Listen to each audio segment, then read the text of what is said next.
ជំរាបសួរសួស្តីបងប្អូនទាំងអស់គ្នាចឹងថ្ងៃនេះខ្ញុំមានពេលតនេគឺថ្ងៃនេះអាំង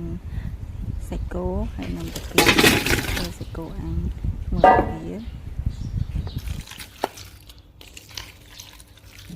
ហើយបាគៀននេះខ្ញុំអត់ប្រឡាក់អីច្រើននេះដាក់តែជាមួយទឹកត្រីកោះកុងទៅ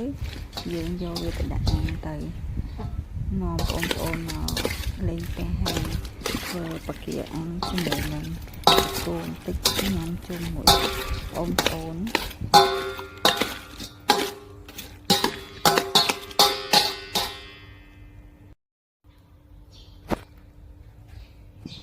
ហើយបន្លែដែលខ្ញុំផ្ទាប់អត់មានអីច្រើនទេបងប្អូនមានតែ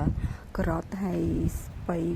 បូកគោអាទុយហ្នឹងហើយតែសក់បងប្អូនយើងផ្ទាប់ទៅពេលនេះយើងចាប់ដើមដាក់អាំងហើយចឹងអាំងទៅយើងចុចជាមួយទឹកត្រីកោះកុងហើយសាច់គោចុចជាមួយនឹងទឹកម្រេចទៅញ៉ាំលេងជាមួយបងប្អូន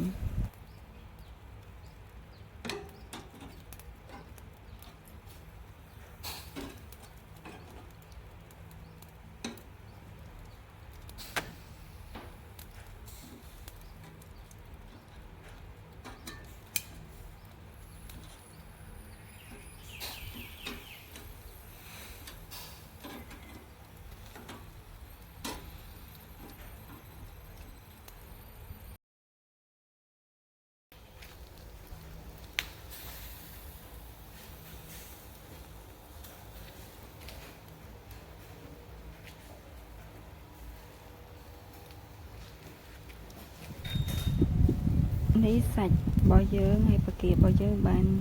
រៀងក្រហមតិចតិចឯងបងប្អូនតិចទៀតឆ្អិនយើង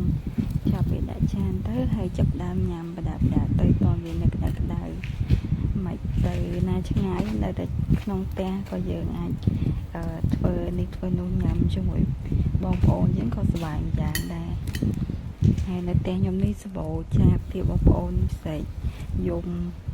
ព្រោះម្យ៉ាងជាបទភ្លេងបងប្អូនកំដរអារម្មណ៍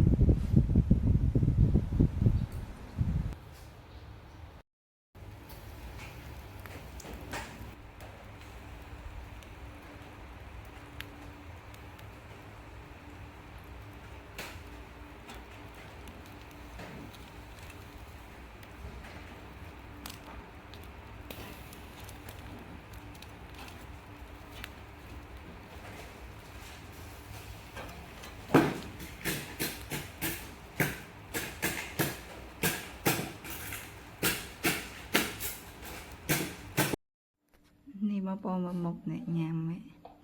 អញ្ចឹងវីដេអូរបស់ខ្ញុំមានតែប៉ុណ្្នឹងឯងបងប្អូនអរគុណច្រើនសម្រាប់ការទស្សនាវីដេអូរបស់ខ្ញុំ